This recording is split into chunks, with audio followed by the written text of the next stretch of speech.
अस्सलाम वालेकुम। सहाफ़ी डायरी चैनल में मैं हूं सैयद इरशाद बुखारी। इमरान खान एक अच्छा गेंदबाज और बल्लेबाज था जिससे किसी को कोई इनकार ना है। कोई अगर कहे कि वो एक अच्छा हुक्मरान भी था तो ये गलत है। मौसूफ बार बार कहता है कि उसने मुल्क को बचाया है। कोई उससे ये सवाल क्यों नहीं करता कि मुल्क को हो क्या गया था कि उसने इसे बचा लिया है। इसके दौरे हुकूमत में जो महंगाई हुई है वो किसी भी दौरे हुकूमत में ना हुई थी।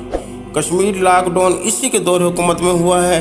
फ़लस्तीन पर इसराइल की ताबड़तोड़ बमबारी इसी के दौर हुकूमत में हुई है। यूक्रेन पर जंग इसी के दौर में मुसलत हुई है। दुनिया भर में कोरोना इसी के दौर हुकूमत में आया है।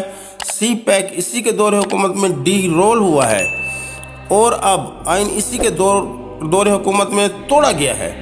इसकी हर तकरीर में गेंद बल्ला अंपायर की उंगली जैसी बातें सुनने के अलावा किसी को कुछ भी ना मिला है। अब भी अगर कहता है कि अगर कोई शख्स कहता है कि इमरान खान का दौर हुकूमत अच्छा था तो उस पर भी हैफ है। सूझबूझ रखने वाले लोगों के नज़दीक स्याह दौर का खात्मा हुआ है। मुल्क को मिलत को तबाह करने वाला ये शख्स इसे नया पाकिस्तान कहता है, जबकि लोग इसे लटकता पाकिस्तान से तशबीह दे रहे हैं।